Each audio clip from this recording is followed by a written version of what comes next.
¿Cómo les va? Tiempo de noticias económicas, decisiones que toman nuestros gobernantes y que afectan nuestros bolsillos. Por eso hoy hablamos, citando a nuestra región que se encuentra en una encrucijada. ¿Por qué? Porque se plantean viejas recetas para una América Latina que está más vigente que nunca. Y sanciones de Estados Unidos contra Irán siguen generando repercusión económica mundial. Cadenas de valor, hoy va a nuestra sección de análisis. ¿De qué hablamos? ¿Cómo se suma esto? ¿Por qué decimos manufactura versus cadena de valor? Ya se lo contamos.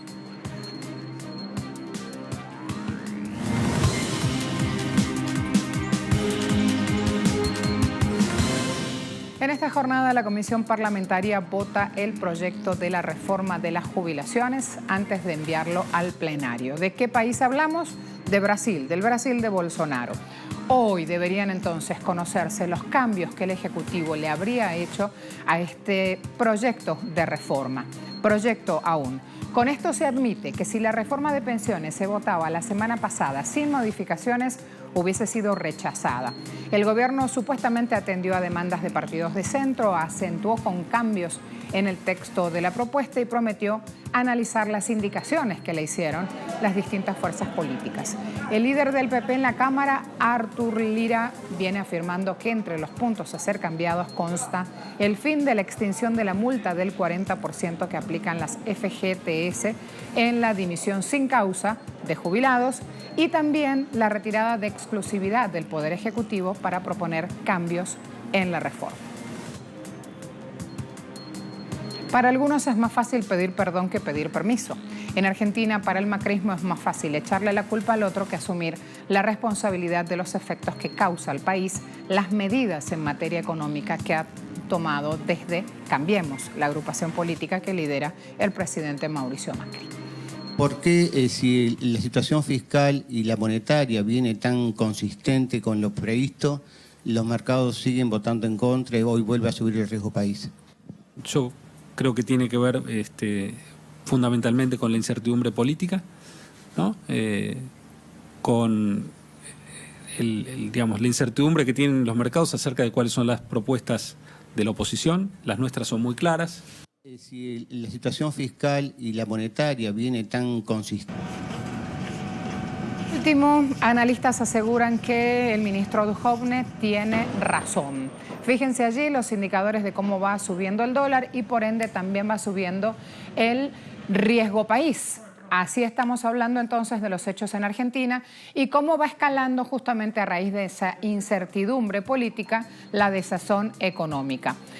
Pautas muy claras son las que causan estas turbulencias económicas, no solo en mercados financieros, sino en los bolsillos de los ciudadanos que hacen vida en Argentina. Las políticas económicas del macrismo tienen el sello Made in FMI.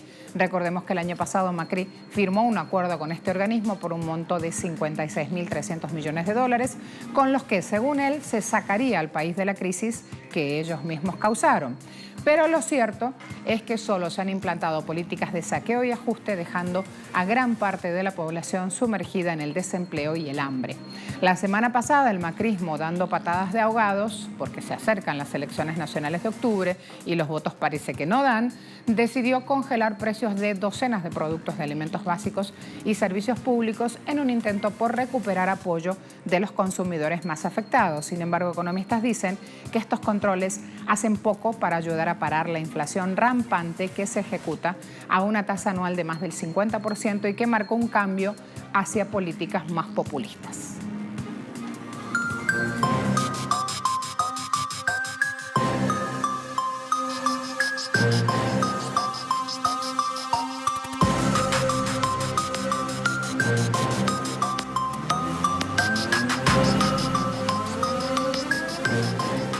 América Latina está envuelta en una encrucijada. En la actualidad predomina un mundo globalizado, contagiado de políticas neoliberales a las que se suman ahora las amenazas del regreso a la Guerra Fría impulsada por el ataque de Estados Unidos contra Rusia y China.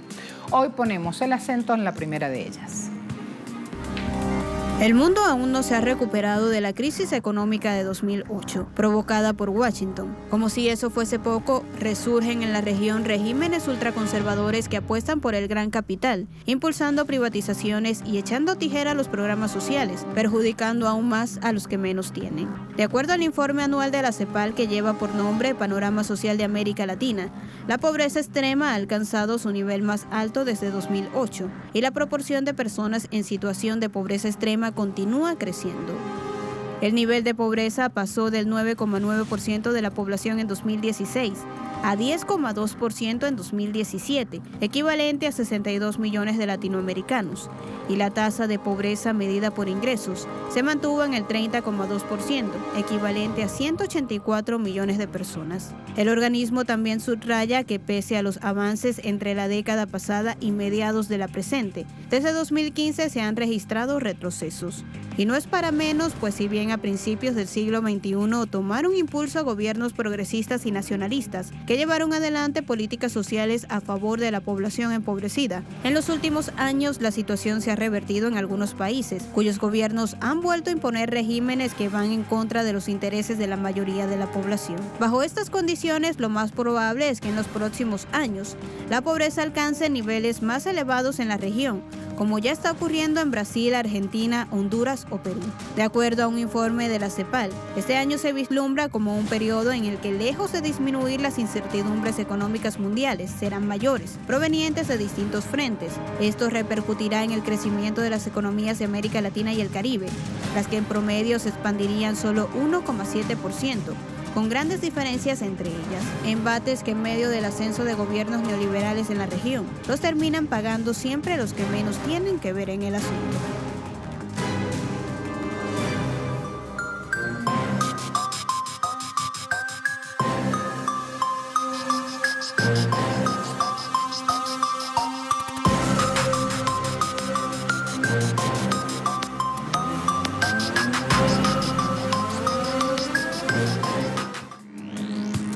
Sanciones contra Irán a la vuelta de la pausa. Ya le cuento más.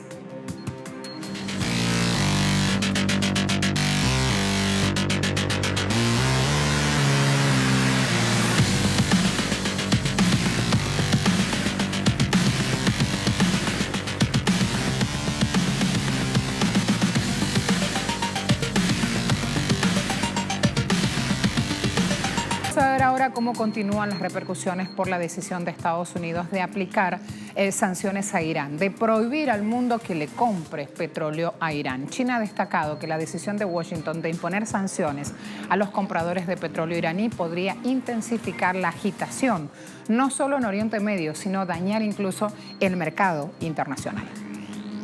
El movimiento relevante de los Estados Unidos intensificará la agitación del Medio Oriente y la agitación en el mercado internacional de la energía.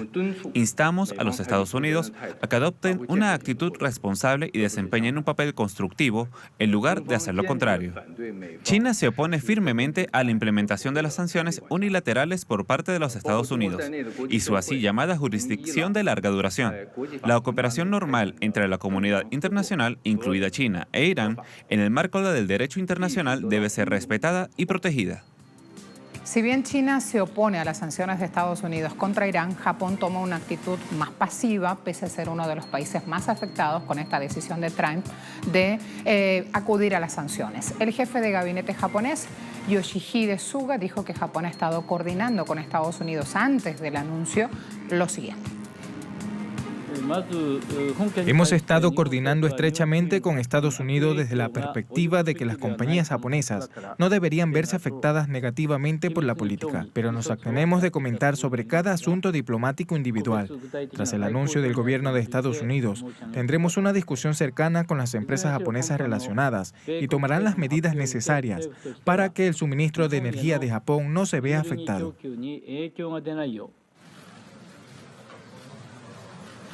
De Trump afecta principalmente a los importadores de petróleo iraníes, incluidos China, India, Japón, Corea del Sur y Turquía. El fin de las exenciones ha levantado las preocupaciones sobre cómo se dará este suministro mundial de crudo. Además, se han hecho también reportes sobre los precios del petróleo que se elevan a sus niveles más altos desde octubre. ¿Qué quiere Trump con esto? ¿Cómo se entiende? Bueno, quiere eliminar todos los ingresos de Irán. Todos los ingresos, hablo del dinero que entra a las arcas fiscales en el concepto de exportación de petróleo. ¿Por qué? Porque es la principal fuente de sustento de la República Islámica y sus funcionarios han dejado claro que no les importa si la población paga las consecuencias. O sea, no solo lo dice Trump, lo dice el gabinete de funcionarios, lo dejan claro, quieren ahogar la economía de Irán. China se está preparando para la cumbre de la Franja y la Ruta. Se va a hacer a partir de este jueves 25 hasta el 27 de abril. Un evento al cual concurrirán líderes de 37 países, para que se den cuenta de la repercusión que tiene este evento. Una iniciativa con la cual China se logra realizar de manera plena, que está cambiando ya de forma al panorama económico y geopolítico mundial. Y cuando digo está cambiando es porque está ocurriendo ahora y de plano al futuro, también para las próximas décadas. El presidente de China, Xi Jinping, liderará el foro que busca captar la atención de más países y que se sumen a este proyecto de infraestructura global, que de momento prevé inversiones masivas en proyectos marítimos, viales y ferroviarios en 65 países, desde Asia a Europa y África, que en conjunto representan el 30% del PIB mundial. Si bien sus detractores, principalmente de Occidente, advierten que esta iniciativa está cargada de riesgos de deuda y acuerdos opacos que favorecen a las empresas chinas y al trabajo, el impulso parece estar del lado de Xi, con líderes de 37 países que acuden a Beijing para la cumbre de 3 días que comienza este jueves. Wei Min, director del Grupo General de la Oficina del Grupo Líder para la Promoción de la Iniciativa Belt and Road, declaró sobre el progreso y las contribuciones de los últimos años y las perspectivas de esta iniciativa en los años por venir.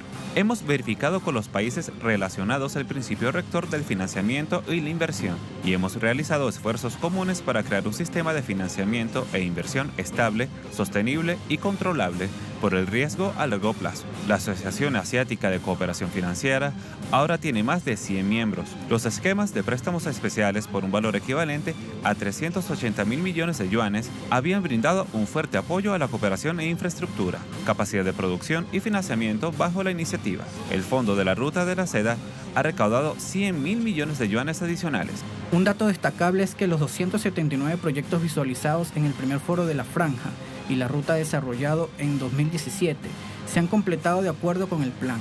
Así lo confirmaron este lunes autoridades de esta iniciativa china. A la vuelta de la pausa, en Expediente Económico, vamos a ir a ver cadenas de valor. ¿Por qué? Cuando hablamos de esto, ¿de qué hablamos? Ya le cuento más. Por lo pronto, la gráfica está bien bonita. Cadenas de colores interactuando justamente allí entre algunas especies.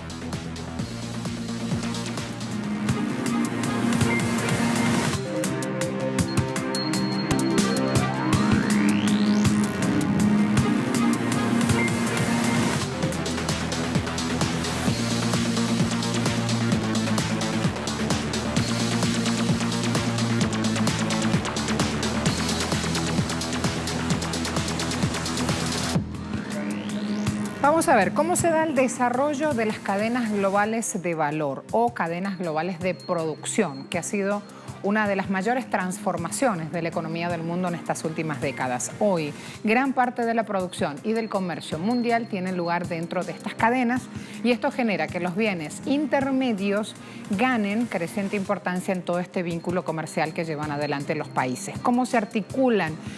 ¿Cómo se mueve el Estado dentro de estos? ¿Cómo se mueve América Latina en función de estas cadenas de valor? ¿Tiene o no tiene implementado el mecanismo? Vamos a revisarlo.